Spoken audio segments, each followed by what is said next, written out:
Hello everyone, my name's Neil. I have end-stage liver cirrhosis, and also I have something called hypermobile Ehlers-Danlos syndrome. Um, I wanted to talk today about the diet that I used after I was first diagnosed with end-stage liver cirrhosis, and it was before this. Now I get everything, and I don't eat solid foods anymore because I can't swallow them, which has nothing to do with the liver disease. It's to do with the other one. So I've got a feeding tube in now. But previously, one of the main things is so important is protein, because your liver is in charge of processing those proteins. And when your liver's not working right, it's kind of, a lot of that goes to waste. It doesn't get processed properly. So you need a lot more to get everything from it that you need. Because it helps your immune system, your clotting factors. Also, if your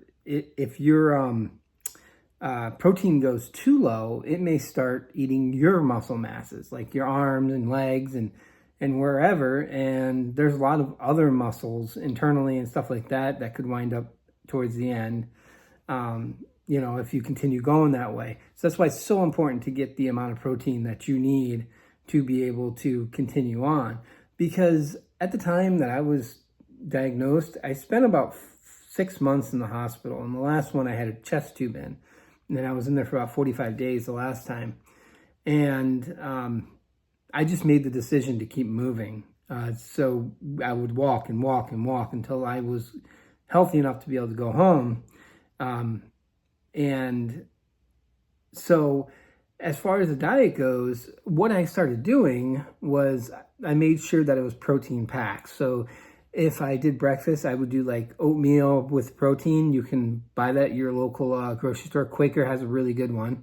Also, Walmart's own brand has them too. And or I would do like scrambled eggs and some hash browns, because I'd get the protein from those as well. So those two things are what I would do in the morning. There are other options, of course. I would avoid the fatty foods like bacon, something with a lot of grease in it, just because of the fact that you're already limping along with your organs and everything. And some people have pancreas issues and gallbladder issues with it as well. And we don't want to upset that. Plus, your body's not getting anything good from that grease. So you really need to make a lifestyle change to start eating more healthy, making your meals instead of going to like McDonald's or Pizza Hut or what have you. The fast food is I know it's hard to avoid at times, especially if you're working and everything else. You're on the run and you grab it. So I started doing like meal preps. I would actually make a meal and I would separate it in containers so that I'd have a few days to be able to pull from those and use them. So I wouldn't have to cook every night. So I would do that.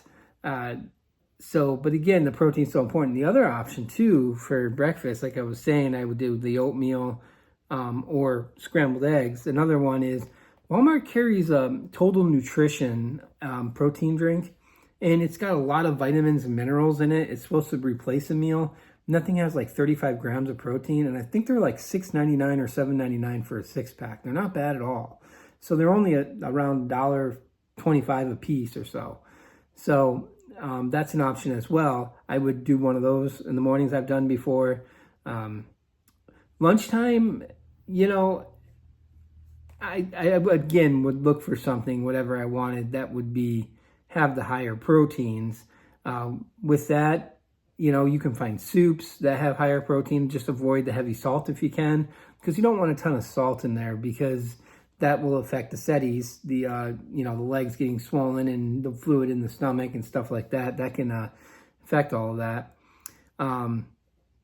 Or I would make like a cold cut sandwich or something like that has protein. Cheese has really good protein in it. So that's a good option as well. You can make a grilled cheese sandwich for lunch, stuff like that. It's just keeping in mind the protein.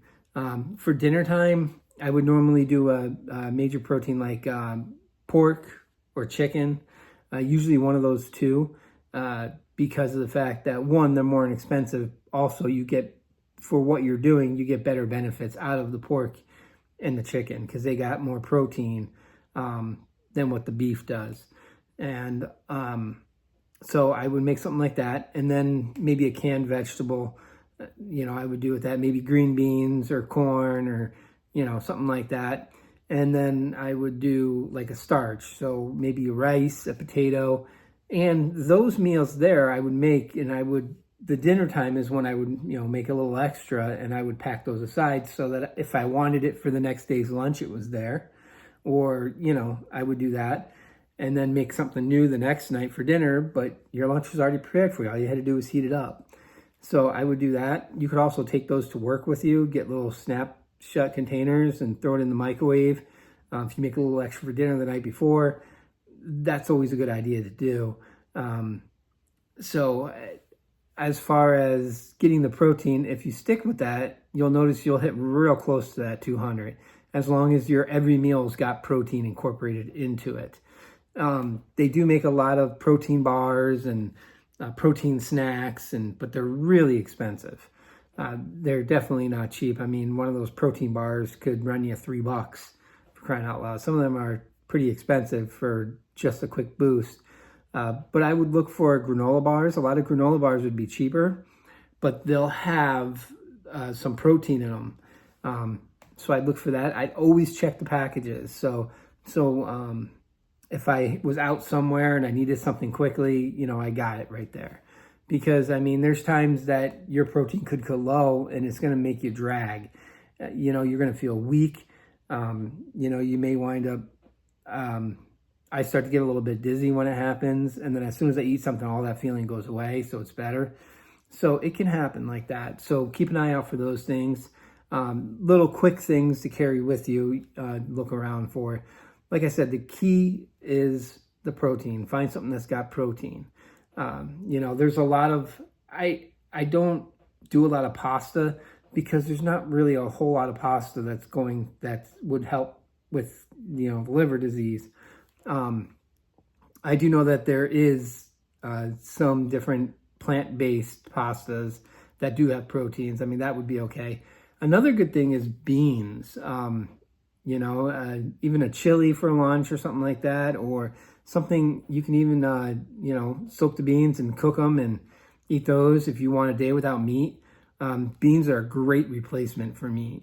You wind up getting, plenty of protein out of those. So that's a good option as well.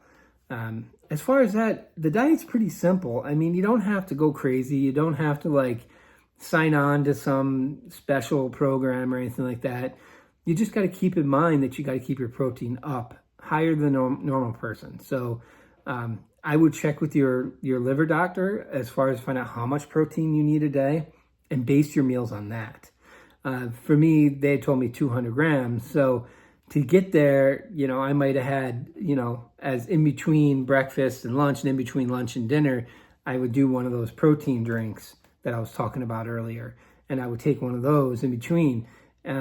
Also, if you want to split your meals up into 6 smaller meals throughout the day, the doctors that I've talked to have all said that actually that's actually a good idea because the liver's not trying to take on so much at once.